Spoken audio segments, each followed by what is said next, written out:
Bonjour, je vais vous parler d'une utopie partiellement réalisée qui est celle des dialogues en humanité, qui est un réseau international et qui s'est créé à partir de 2002 dans le contexte du sommet de Johannesburg, le deuxième sommet de la Terre après Rio. Il se trouve qu'à l'époque, je conduisais une mission interministérielle sur une autre approche de la richesse, et notamment pour remettre en cause les indicateurs de richesse traditionnels tels que le produit intérieur brut.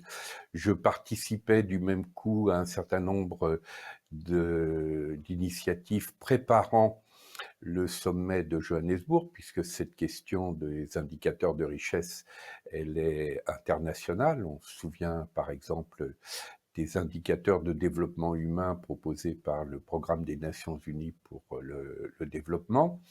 C'était aussi l'époque où Mikhail Gorbatchev organisait des dialogues pour la Terre.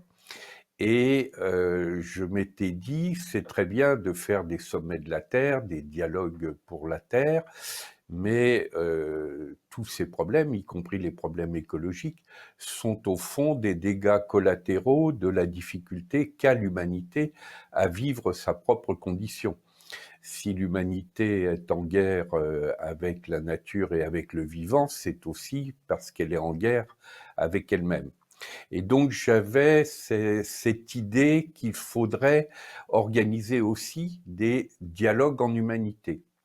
Cette idée, elle était présente aussi dans un certain nombre de discussions liées aux forums sociaux mondiaux, notamment de Porto Alegre, et à une initiative que nous avions lancée avec des amis de la revue transversale Sciences Culture, autour de ce qu'on avait appelé un axe TPTS, transformation personnelle, transformation sociale, qui devait, nous semble-t-il, être considéré comme complémentaire et non pas contradictoire. Mais ceci était quand même relativement flou dans les modalités. Par contre, le projet lui-même, et c'est là qu'on peut dire qu'il y avait une forme d'utopie, mais d'utopie concrète, c'était effectivement de considérer que la grande affaire pour l'humanité, c'était de grandir en humanité, de devenir plus humaine, d'utiliser les défis colossaux qui déjà,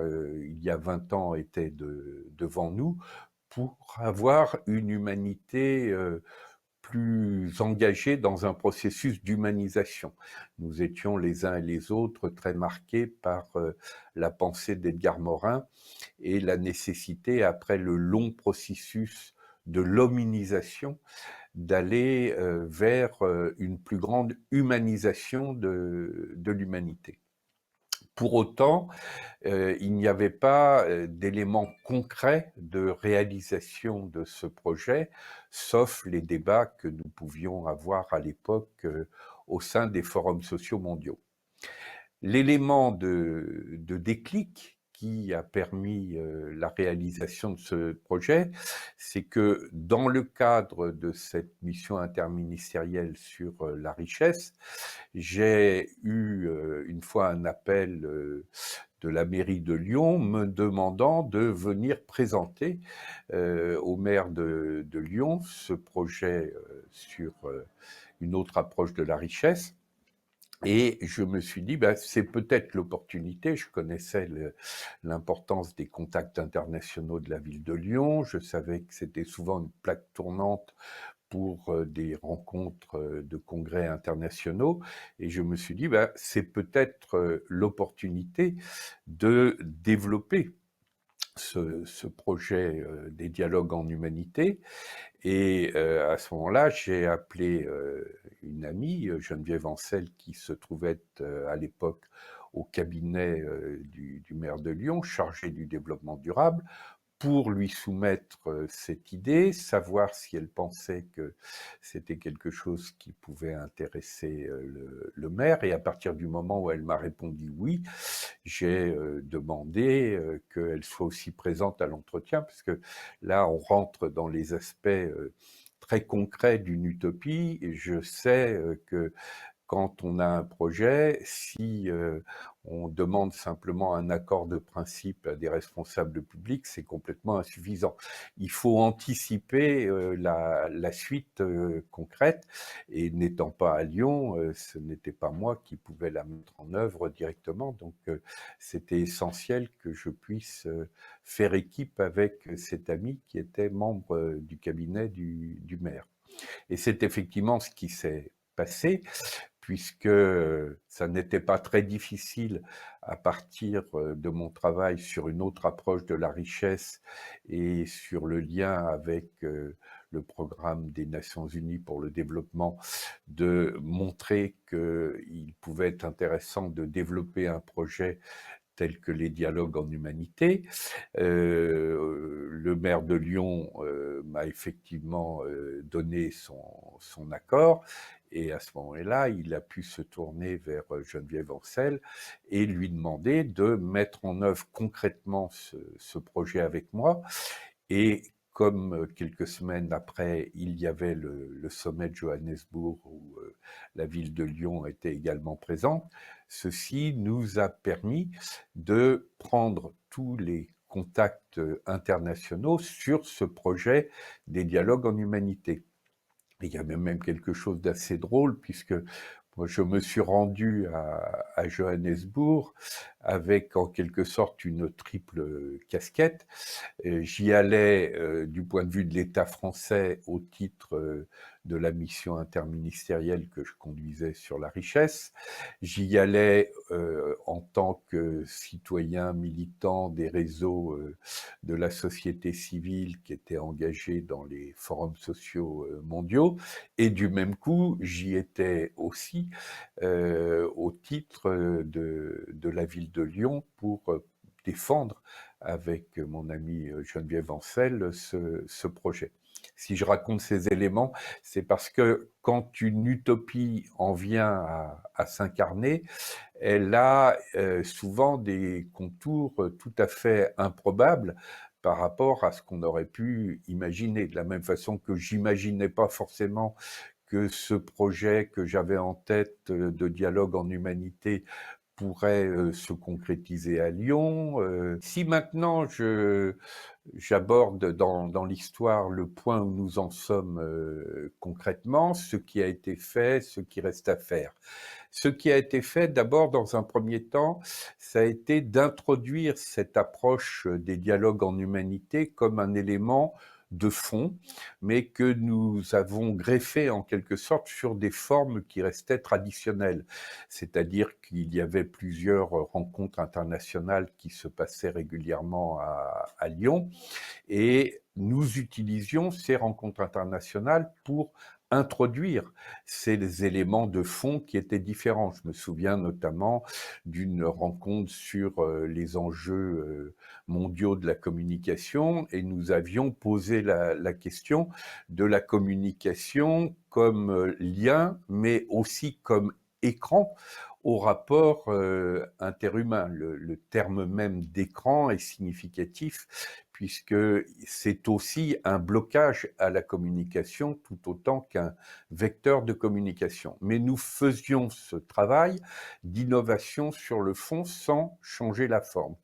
Et puis, progressivement, et notamment en lien avec nos amis du monde entier, et plus particulièrement nos amis africains, nous nous sommes rendus compte que nous ne pouvions faire passer ce message sur le fond que si nous innovions aussi sur la forme. Et là, nous avons en quelque sorte opéré un transfert de technologie sud-nord qui a consisté, à l'écoute de nos amis africains, à importer en quelque sorte l'approche de la palabre africaine sous les arbres pour organiser ces dialogues.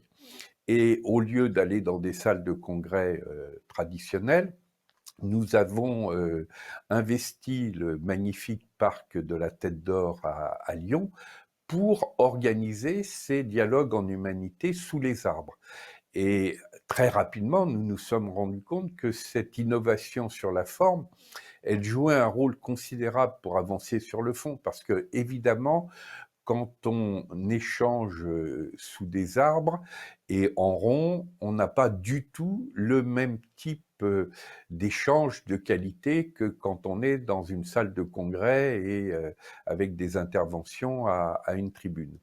Et c'est ce modèle-là, avec cette innovation aussi importante sur la forme que sur le fond, qui a essaimé un petit peu partout dans le monde, tout simplement parce que des amis que nous invitions avec très peu de moyens financiers, on avait un petit budget qui permettait d'inviter des amis venant d'Afrique, d'Inde, du Brésil, etc., mais ça n'allait pas très loin.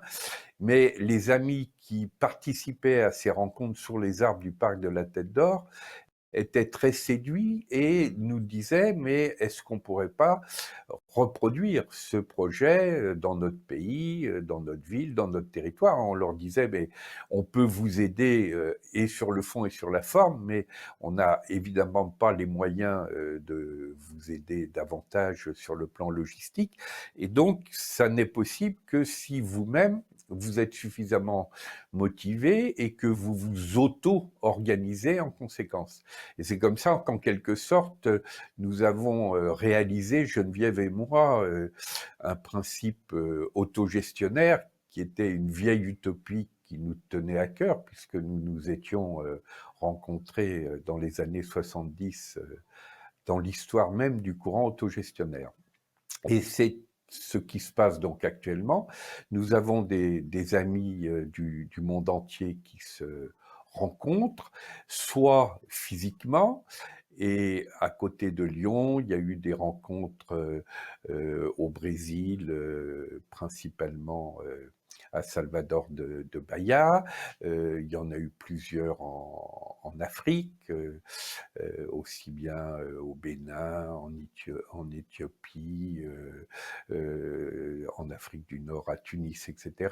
Il y en a eu à l'occasion des forums sociaux mondiaux à Montréal. Et à côté de ces rencontres physiques, compte tenu de la pandémie actuelle, nous avons aussi créé la possibilité de rencontres à distance.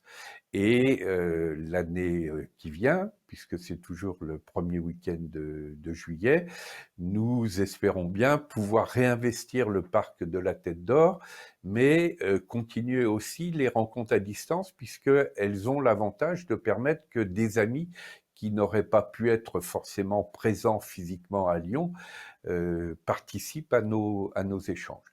Et donc voilà la situation dans laquelle nous sommes.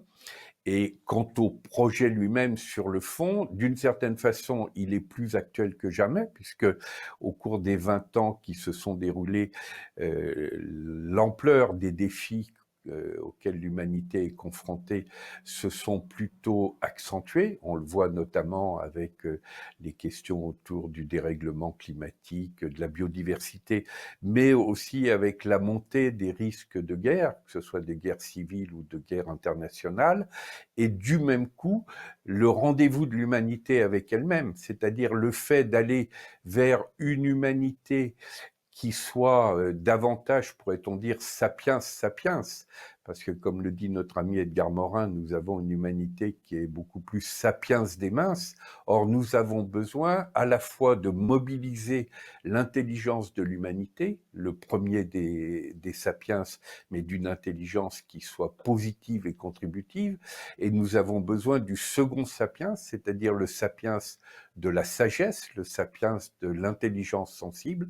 Et ce projet-là, évidemment, il reste encore en grande partie à réaliser, mais il est plus actuel que jamais et partout dans le monde où nous cherchons à recréer les conditions d'un dialogue de qualité qui transforme les différences, les divergences de ce projet. Et cette année, Nous avons vraiment décidé de rentrer dans une logique de transmission. Depuis le début, le rôle de jeunes qui sont des stagiaires qui travaillent avec Geneviève a été croissant. Et là, nous leur avons proposé de prendre vraiment le relais. Le titre même des dialogues de juillet prochain, c'est La voix aux jeunes, en jouant sur le double sens du mot voix, à la fois au sens d'Edgar Morin et puis au sens de l'importance de la voix VOIX.